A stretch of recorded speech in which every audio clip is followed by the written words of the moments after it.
ஓம் முருகா போற்றி, கந்தா போற்றி, கடம்பா போற்றி, கதிர்வேலா போற்றி, அறுபடை வீடு கொண்ட முருகப்பெருமானே போற்றி போற்றி. என் செல்ல பிள்ளையே, என் செல்ல குழந்தைகளே, நாளை நல்ல விஷயம் ஒன்று உனக்கு நடக்கப் போகிறது. நிச்சயமாக நடக்கும். இந்த முருகப்பெருமான் சொல்வதை கேட்டுவிட்டு சந்தோஷமாக தூங்கு.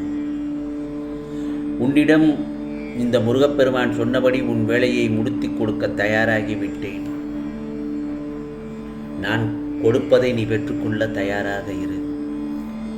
நீ இத்தனை நாட்களாக எதற்காக தவம் இருந்தாயோ, எதை வேண்டி அழுது கொண்டிருந்தாயோ, அவைகள் எல்லாம் உன் கைகளில் கிடைக்கச் செய்வேன்.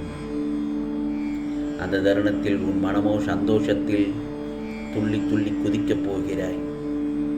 முருகனுக்கு நன்றி சொல்ல அரோகரா என்று என் ஆலயத்திற்கு ஓடோடி வருவாய். உன் வாழ்க்கையிலும் சந்தோஷம் நிறையப் போகிறது. உன் பல நாள் கனவு பலிக்கப் போகிறது. உன் கஷ்டங்கள் அனைத்தும் வந்த சுவடு தெரியாமல் மறையப் போகிறது. உன் வாழ்க்கையில் உள்ள தடைகள் எல்லாம் படிக்கல்லாக மாறிவிட்டது என் செல்லமே. நீ பட்ட ஒவ்வொரு துன்பங்கள் எல்லாம் காணாமல் போய்விடும் பார்.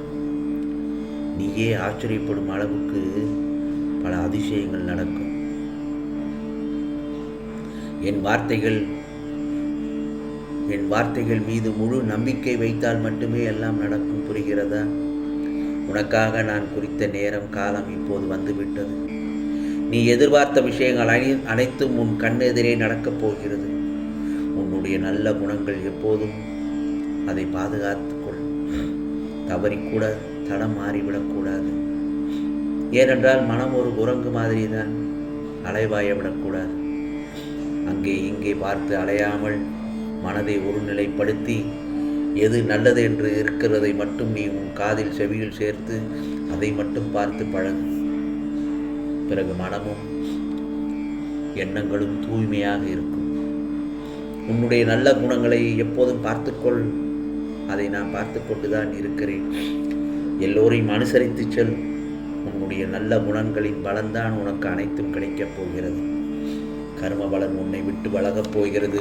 உன்னை வேண்டாம் என்று நினைத்தவர்களில் உன்னை தேடி நாடி வருவார்கள் என் செல்லமே. இவையெல்லாம் நடக்கத்தான் போகிறது.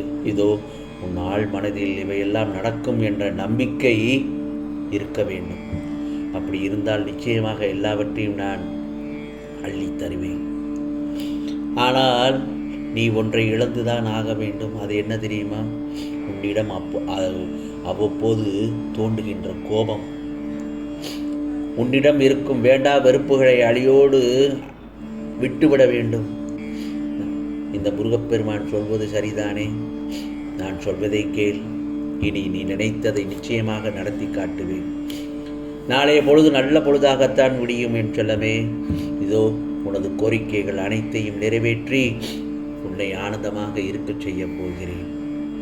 வேண்டிய அனைத்தும் கிடைக்கும்படி அந்த தருணத்தில் தான் இருக்கிறாய். நல்ல காலம் வந்துவிட்டது என் செல்லமே. நீ உன்னுடைய கோபங்களையும் வெறுப்புகளையும் விட்டுவிட்டால் உன் வாழ்க்கை இன்னும் அழகாக மாறும். நான் இன்னொன்று சொல்லட்டுமா? உன்னுடைய துன்பங்கள் எல்லாம் முடிவுற எந்த ஒரு சூழ்நிலையிலும் உன் வாழ்வில் நான் சொல்லும் இந்த செயல்களை மட்டும் செய்யாதே. அவை என்ன தெரியுமா? அடக்கமில்லாமல் தான் என்ற கர்வத்தோடு அகம்பாவத்தோடும் உன்னை விட எளியவர்களை பார்ப்பது, பொய்யை மெய்போல் பிறரிடம் பேசுவது, மற்றவர்களை ஏமாற்றி பிழைப்பது, எந்த நேரமும் தீய செயல்களை பற்றியே சிந்திப்பது,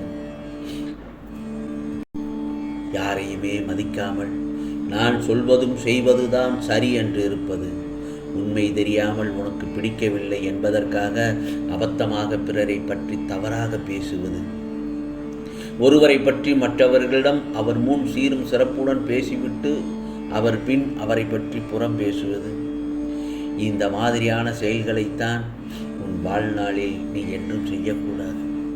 ஒருவேளை இதுவரை தெரிந்தோ தெரியாமலோ யாருக்காவது இவ்வாறு செய்து இருந்தால் அவர்களிடம் போய் மன்னிப்பு கேட்டுவிடு. தவறில்லை. இதை மனதில் என்றும் நினைத்து ஒழுக்கத்துடன் வாழ்பவனுக்கு வாழ்க்கையில் அவனுடைய கர்ம வினையால் துயரத்தை சந்திக்க வேண்டிய கட்டாயம் ஏற்பட்டாலும் அதிலிருந்து உன்னால் இலகுவாக மீண்டு வர முடியும். கவலைப்படாதே. உன்னை சூழ்ந்து இருக்கிற இருளை என் அருளால் அழித்து உன்னை வெற்றி அடைய வைப்பேன். அனைத்தும் நன்மையாக முடியும். உனது அனைத்து இன்னல்களும் ஒவ்வொன்றாக கரையும் மறையும். ஆம் செல்லமே, உன்னுடைய லட்சியத்தை கூடிய விரைவில் நிச்சயமாக அடைவாய் என் செல்லமே. உன் செய்கைகள் எல்லாம் மற்றவர்களை புரிந்து நடக்கின்ற குணம் கொண்டதாய் இருக்கிறது. ஆனால் சில நேரம் மற்றவர்கள் உனக்கு தரும் வேதனைகளும் வலிகளும் துன்பங்களும் இவை அனைத்தும் தான் உன்னை மாற்றி இருக்கிறது. அது எனக்கு நன்றாக புரிகிறது.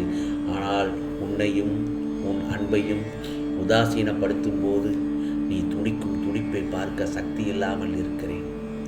என் பிள்ளையின் கண்ணீருக்கு காரணமான அனைவருக்கும் வாழ்க்கையில் மிகப்பெரிய பாடத்தை கற்றுக் கொடுப்பேன். உன் கோபம் கூட வாயிலிருந்து மட்டும்தான் வருகின்ற ஒரு விஷயம். உன் மனதை நான் நன்கு அறிவேன். மற்றவர்களுக்கு நீ உணர்த்தி தான் புரிய வைக்க வேண்டும் என்ற அவசியமே இல்லை. அவர்களுக்கான பாடத்தில் மூலம் அவர்கள் புரிவார்கள். அதனால் உன் வாழ்க்கை நன்றாக ஜெயமாக நிம்மதியுடன் கூடிய வாழ்க்கையாகத்தான் இருக்கும். இன்னொன்று சொல்லட்டுமா என் செல்லமே, சிந்திய நீரை அள்ள முடியாது. அதே போலத்தான் வாழ்க்கையில் நாம் சொன்ன வார்த்தைகளும் நமக்கான நேரம். உன்னிடம் வார்த்தை விட்டவர்களுக்கு நான் புரிய வைப்பேன். கவலைப்படாதே. முடிந்த நேரத்திற்கு என்றும் உயிர் கிடையாது. ஆனால் நல்ல விஷயங்களை கற்றுக் கொடுத்த நேரத்தை மட்டும் நீ யோசித்து அதற்கு உன் நிகழ்காலத்தில் உயிர் அர்த்தத்தை கொடு. மற்றவையை எல்லாவற்றையும் தூக்கி எறிந்து விடு. இந்த முருகப்பெருமான் நான் இருக்கிறேன். உனக்கு நான் என்ற சொல்லுக்கு அர்த்தமாய் முருகா என்று இருப்பேன். கவலைப்படாதே. உன் வாழ்க்கையில் நிழலாய் இருந்தால் அது தொடரத்தான் முடியும். சில நேரம் நிழல் கண்களுக்கு புலப்படாது. சில நேரம் நிழல்கள் கண்களுக்கு புலப்படாது. ஆனால் உனக்கு நான் உயிராய் இந்த முருகப்பெருமான் துணையாக இருப்பேன். கவலைப்படாதே என் செல்லவே. உதவி கரம் கொடுப்பவர்கள் உள்ளத்தால் உயர்ந்த இடத்தில் இருக்கிறார்கள். எல்லாம் நன்மைக்கே, வாழ்க்கை வாழ்வதற்கே என்ற எண்ணத்துடனும் அமைதியாகவும் நம்பிக்கையுடனும் பொறுமையாக வாழ கற்றுக்கொள். இந்த உலகமே எதுவுமே நிரந்தரமே இல்லாத போது உன் துன்பம் மட்டும் எப்படி நிரந்தரமாகும்? ஆகவே தைரியமாக இரு. உனக்கு துணையாக இந்த முருகப்பெருமான் எப்பொழுதும் இருப்பேன். நாளை நல்ல விஷயம் ஒன்று நடக்கப் போகிறது. நிச்சயமாக நடக்கும். நான் சொல்வதை கேட்டு விட்டாய் அல்லவா? சந்தோஷமாகவும் நிம்மதியாகவும் தூங்கு என் செல்லமே. உனக்கானதெல்லாம் நல்லது நடக்கும். நல்லது மட்டுமே நடக்கும். அதுவும் நன்மையாகவே இருக்கும். ஓம் முருகா சரணம். ஓம் முருகா சரணம். ஓம் முருகா சரணம்.